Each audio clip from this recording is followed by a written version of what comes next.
ještě teda pro ty lidi, co třeba neví, o co se jedná, jo, kteří to prostě vidí poprvé, že tady něco takového tvoříme, tak já vlastně, když jsem začal natáčet na YouTube v roce 2020, tak jsme měli tady s Jirkou takovou let's play sérii, protože ano, já točím let's play, tak jsme měli prostě s Jirkou takovou let's play sérii, nebo mě tenkrát napadlo, co jsem točil třeba půl roku, tak mě tenkrát napadlo v té době, že prostě natočíme The Sims 3, ale věděl jsem, že prostě v té době už jako Simíci nikoho nezajímají, a on celkově jakoby koncept The Sims jako zajímá jenom baby prostě.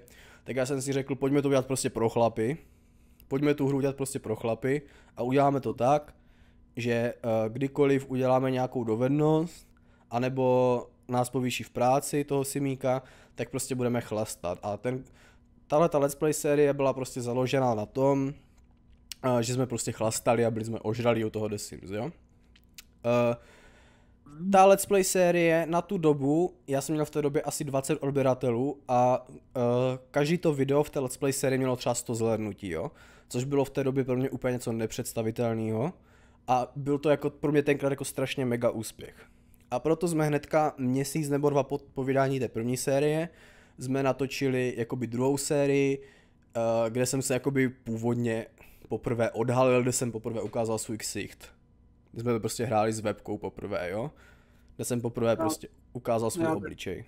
Já taky tím pádem. No. A tam byl vlastně bonus to, že tam byla ta webka, tenkrát jsem to vyle točil na telefon. A byla tam ta webka a potom to nějak utichlo. Sorry. Potom to nějak utichlo, potom už jsme se na to vysrali, už jsme jako se o tom nějak ani nebavili, nějak jsme to jakože, nějak jsme v tom nechtěli dál pokračovat. A teďka vlastně tohleto léto, na začátku tohoto léta, já jsem se rozhodl, že začnu opět streamovat, protože jsem měl od streamování půl roku pauzu a rozhodl jsem se, že budu opět streamovat, ale zároveň se mi při tom streamování nechtělo točit na YouTube, tak mě napadlo, že hej, pojďme se trochu vrátit jako v čase, 2 roky nazpátek a pojďme prostě obnovit tady tohleto, co jsme dělali. Takže my jsme to natočili, 3. sérii, kde už bylo teda to kolo, kde už bylo teda to kolo, kdy to nebylo kolo smrti, ale bylo to prostě, bylo to jako, že jsme si jenom vybírali, co budeme, točili jsme si, co budeme, jaké budeme mít vlastnosti, jestli budeme kluk, holka, a kde budeme bydlet a takové tyhle ty věci. Tady tahle ta let's play série nebyla, nechci říct jako, že byla neúspěšná, ale nebylo to takový, jak to bylo, když byly ty první 2 série. A byla strašně stereotypní, taková. Bylo to takový, jako že to mělo průměrný zhlédnutí, jak každá jiná série na mém kanále prostě, jo. A já jsem potom, myslím měsíc nebo 2 zpátky, jsem psal na YouTube příspěvek, že hej, chceme příští léto udělat další The Sims, ale už by to nebylo The Sims 3, ale bylo by to The Sims 2. A tam jsem se vlastně ptal, jakým způsobem to chci udělat. A mě ti lidi psali, že je to nebaví, že nechcou prostě, že už prostě nechcou The Sims vidět jako na Let's Play. Tak já říkám, OK, nechcete The Sims na Let's Play, tak říkám, řekl jsem Mirkovi, hej, pojďme to udělat trošku jinak. A uděláme to tak, že skopírujeme nějaký prvky, vole, od vole českých vole streamerů, od vole zahraničních streamerů a uděláme prostě kolo smrti. Nebude to let's play série, ale bude to prostě stream série. Bude to prostě stream série a řekl jsem, že když budeme mít čas, jednou za měsíc, jednou za 2 měsíce, jednou za 3 měsíce, klidně jednou za půl roku, ale prostě jednou za čas, kdy se nám bude chtět, tak prostě si rozjedeme sérii a nějaký víkend prostě, kdy budeme mít čas a bude se nám to chtět dělat, tak si prostě zahrajeme kolo smrti a vymyslel jsem tohleto kolo smrti. A tak to vzniklo vlastně tady tohleto. Ty starý kola, co jsme měli, kde si vybíráme vlastnosti, vole, pohlaví, pičoviny a kokotiny, tak ty zůstávají stejný, tam jsem vůbec nic neměnil, respektive do bytostí jsem přidal, že že máme mimozemšťana, jo, to bude, že budeš muset si prostě založit, vole, simíka, že klasickýho, ale budeš za něho muset získat toho mimozemšťana a pak hrát jenom za toho mimozemšťana, nebo můžeš si nechat i toho starého, to je jedno. Jo. Jo? Přemýšlím, jestli na to není nějaký cheat, jako, že bys ho měl dřív, ale asi ne. Asi ne, no. Pak Mumie, o tom jsme se bavili, že to uděláme přes ten cheat. Jo. Simbot, to je takový to... To z minulej, jak jsme minule streamovali to The Sims, tak jsi to vyráběl ty, ne? Ne, to je Plumbot. Simbot Jo, to je já jiný. Jo, já už vím, to děláš to vynalézání tam na tým takovým. Pak tu máme upír, džin, čaroděj, pičovina, vlkodlak. To už jsme tam měli. Ale pak tu máme rostlinný simík.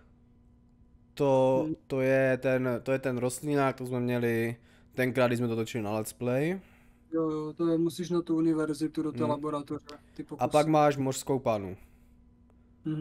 Za to jsem nikdy nehrál. To jsem nikdy nehrál, kámo. To tam je taky. To musíš, vole, jakousi tu chaluhu získat na to. To budu bydlet, vole, v jezeře, ne? Já nevím, jak to funguje. No, uvidíme. Už si to nepamatuju. Já taky ne. Něco málo, jo, ale... Tak víš co, já mám, vole, v hlavě mnohem důležitější věci než The Sims, vole, to je jenom takový, jakože, to je taková odreagovačka v podstatě jenom pro mě, no, chápeš? Jako jo, ale tak víš co, jakože já si to třeba pamatuju z toho důvodu, že jak jsme byli malí, tak jsme to hráli furt a nahrali jsme strašně moc hodin, víš, takže to si člověk něco zapamatuje, ale tož taky už, taky už všechno nevím. Kariéra to zůstává stejný, města zůstává stejný, pohlaví zůstává stejný, vlastnosti zůstává stejný. Takže vymyslel jsem to tak, že když teda uděláš nějakou dovednost nebo budeš povýšený v práci, tak první co bude, takže překlikneme na internet a dáme, že hej, zatočíš si a buď to ti padne, že budeš točit kolem, anebo ti padne, že si dáš panáka. Líbí se ti to tak, nebo chceš to nějak znít? Ne, v pohodě. V pohodě? Dobře. Když ti padne panák, tak je jasný, dostaneš panáka. Když ti padne točka, tak si budu točit ty tresty. Tak jdeš na kolo smrti a tady už to začíná. První máme teda první trest, je něco pálivého. Jo? A na to mám samostatný kolo, který se jmenuje kolo pálivosti. A tady ti může padnout buď to pro tebe hot chip, pro mě Carolina Reaper. Na tom jsme se shodli. A nebo ti může padnout ty pálivý jelly beany, jak jsem ti to posílal, anebo chili jerky. Souhlasíš s tím? To musíme objednat, ty věci. Já to objednám, to je v klidu. No, dobře. To stojí, vole, 2 kila. Jo. Však se když tak můžeme složit. Jo. My se pak domluvíme. Takže buď to dostaneš pálivý jelly beany, anebo chili jerky, nebo pálivý hot chip a já mám sušenou Karolínu. Karolínu Reaper mám tady. Jo, dobře. Takže to je první trest. Druhý trest, to jsme se domlouvali, že můžeš dostat dvojitýho panáka. Jo. Pak tady máš to mluvení v angličtině. Potom ta maska, to je, že si nasadíme tu masku toho vřízkota. Potom tady je spíš jakoby takový pro nás jakože lepší, že jakože můžeš se jednou napít piva místo tvrdého chlastu. To je takový vysvobození, no. No. Pak tu máš trest červená potřeba, že musíš mít nějakou červenou potřebu. Na to mám taky kolo, je to kolo potřeb. A buď to potřeba WC, to bude fungovat tak, že dokud se prostě ten simík, vole, nepochčije nebo neposere, tak musíš, vole, to mě červený, chápeš? Jo. Potom energie, společenskost, hygiena nebo zábava. Hlad jsem tam nedával, protože na hlad ten simík může umřít a to by bylo na piču. Takže tak. Jo. Kolo smrti. Pak jenom pocity, to jsme si říkali, že musíš hrát jenom jakože podle těch pocitů nesmíš otevírat to kolo, tu pičovinu s těma potřebama, s inventářem a s těma věcma. Rozumím. Potom klasický Jelly Beans, to myslím dokonce navrhli i ty, že... To jsou ty, ale ne klasický, ale ty takový ty smradlavý. Jo, takový ty vole ušní maza toto. Že oni existují normální, že jo. Já jsem měl na mysli tady ty smradlavý. No, takže tady ty hnusný. Že si prostě budeš muset dát jednu tady tu hnusnou Jelly Beanu. Já taky musím objednat, to se nevím, to v obchodě není, myslím. No, jasný.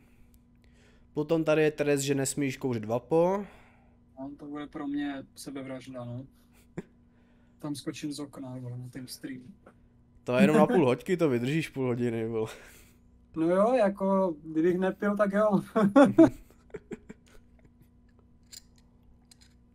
No, bude to Pak výzva. je tu trest, pokrývka hlavy, tam mám v závorce klobouk. Jo. Musím mít klobouk na hlavě. Ten kovbojský, že? No, ten kovbojský. Pak to je trest, že musíš tomu simíkovi udržovat jenom zelený potřeby. Jak mu na ti skočí žlutá, tak znovu točíš, jakože to kolo, jestli si dáš panáka, nebo jestli točíš. Což je vlastně v podstatě u všeho, že pokud prostě porušíš ten trest, tak prostě točíš, jestli si dáš panáka, nebo jestli točíš kolo, víš co, kolo smrti. Jo. Pak tady je trest, že ten simík musí být jenom venku, že nesmíš jít do žádného baráku, do žádné budovy. Pak je tu trest, že nesmíš dělat žádné dovednosti. A ani ten simík nesmí prostě udělat žádnou dovednost. Jo. Jinak zase točíš. Pak je tu trest, že si musíš změnit zaměstnání, to je samozřejmě na toto kolo zaměstnání. Pak je tu, že si musíš adoptovat dítě, na to je kolo adopce a buď to ti padne, že adoptuješ kojence, batole nebo klasický dítě. Teenager nejde adoptovat.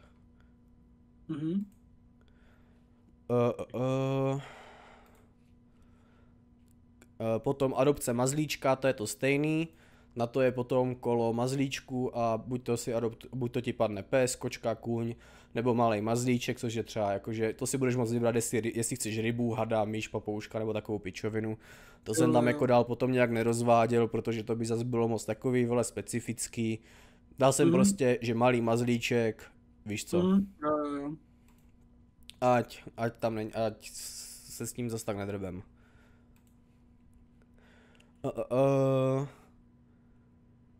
Adopce mazlíčka jsme skončili.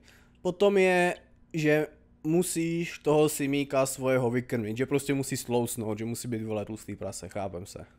Trest. Potom je trest, že musíš zase naopak toho simíka jakože namakat, že musí být nasvalený. A představ si, že ti to padne po sobě. No tak než, že musí splnit jedno a pak druhý. Pak je trest změna nadpřirozené bytosti, na to máme to kolo těch bytostí. Potom je trest, že musíš mít simíka na volnoběh, což znamená, že ho nesmíš ovládat, že si prostě sedneš a budeš prostě sedět a čau. A teďka si vem, že budeš mít aktivní třeba, že s tím simíkem nesmíš jít do práce, jo, a teďka ti padne simík na volnoběh a vole ten simík ti automaticky co udělá, půjde do práce. Takže budeš muset zastočit. Jo. Pak je tady Motherload, že ti to přišle 50 000, Kaching 1000, pak ale zase opak, že o prachy můžeš přijít a to je, že musíš darovat peníze charitě. Jo. Potom je, že musíš jít na plastiku a musíš toho simíka udělat nějakého hnusného, ošklivého prostě. Jo. Pak je trest žádný zvuk a to je, že ten člověk, který mu to padlo, tak jakoby bude mít replay zvuk a bude to fungovat tak, že ten druhý člověk si nasadí sluchátka a bude mít prostě hru na sluchátkách a ten člověk, který mu to padlo, tak sluchátka mě nebude a hovno uslyší. Jo, takhle, jo. Pak je trest, že nesmíš mluvit. Mluvení, jo. Pak je trest cringe video a to je, že se budeš muset podívat na nějaký video od nějakého cringe tvůrce prostě, jo? Cringe prostě influencera a na to je kolo videa a je tam Shopaholic Adel, Sugar Danny, Jan Brunclík, Jarda Kovář, pak ta tvoja oblíbená Defi. No, miluju. Pak Fizzy, Ondra Vlček, Lulusila a pak je tady můj starý let's play, což znamená od GTA 5 po dejme tomu Zaklínače 3, to jsem měl nový mikrák. Takže Honzu starý let's play. Mělo by to být, že nemusíš sledovat celý video, ale stačí, že se podíváš 10 minut. Dobře. 10 minut. I to je, kámo, hodně na tady ty videa. Takže tak. Potom hnusná plastika, žádný zvuk, nesmíš mluvit. Potom pouze hrubé interakce, to znamená, že ty, když budeš mluvit s nějakou osobou v té hře, tak na ní musíš být hnusnej. Jo. Potom pouze romantické interakce, to je to samé, akorát na ní musíš být, vole, akorát musíš balit. No. Potom je, že si musíš změnit vlastnosti. Potom je, že si musíš koupit něco za body štěstí. A to je taková ta truhlíčka, víš co to je? Jo, vím, jo. Potom je, že musíš toho simíka nechat zestárnout, to je narozeniny. Potom je party, to je, že musíš uspořádat party. Nějakou, jakoukoliv, to je jedno. Dobře. To si myslím, že ten trest je úplně stejný, že tam na to nemusím dělat kolo. Pak je stěhování, to je, že se prostě musíme přestěhovat. To je jedno, komu z nás to padne, prostě se ta naše rodina musí přestěhovat. A je to vymyšlený tak, že buď to se přestěhuješ do současného města, anebo se přestěhuješ do nového města, pokud má na to ta naše rodina finance. Pokud na to ta naše rodina bude mít finance, tak se automaticky musíme přestěhovat do nového města. Pokud na to finance mít ale nebude, tak stačí do normálního. Do normálního, do toho, ve kterém teďka budeme. Nebo ve kterém v tu dobu budeme v tom městě. Chápeš? To skončíme někde v garzonce. No však jo. Potom je tu trest vycestuj a to je, že musíš cestovat do nějaké oblasti. Musíš tam se trvat minimálně 3 dny a na to je kolo cestování a buď to teda Egypt, Čína, Francie, nebo musíme jít na univerzitu, nebo do budoucnosti. Shamless Simlas. Musíš prostě vycestovat do jedné z těch 5 destinací. Dobře. Potom je trest staň se celebritou a to je, že se prostě musíš stát celebritou a bude to fungovat tak, že pokud ti to padne jednou, tak musíš udělat 1 hvězdičku, pokud ti to padne po druhé, musíš udělat 2 hvězdičku a prostě postupem času tak a až ti to padne 5krát, tak musíš mít 5 hvězdiček. A potom je, že musíš mít děcko přirozenou cestou, to je něco jak to adopce, akorát to je prostě tak, že když budeš hrát za ženskou, tak prostě musíš otěhotnět a když budeš hrát za chlapa, tak si musíš najít ženskou, se kterou to děcko potom uděláš. Dobře. Za to děcko potom nemusíš hrát, pokud nechceš.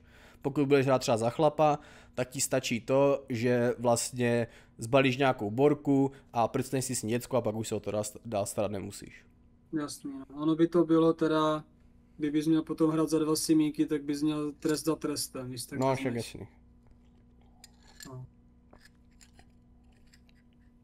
Takže, tak, to jsou všechny tresty, co jsem teda vymyslel, co jsme teda spolu vymysleli, já jsem tam postupem času nějaký přidával, co mě napadlo. Jestli ti napadají ještě nějaký teďka, tak to můžeš dodat. Mně přijde, že to máme úplně tak jako akorát na to. Jo? No, jo. Za mě jako líp to asi udělat nemohl, mi přijde. Že jsi to tak udělal vyčerpávajícně, jako tak akorát.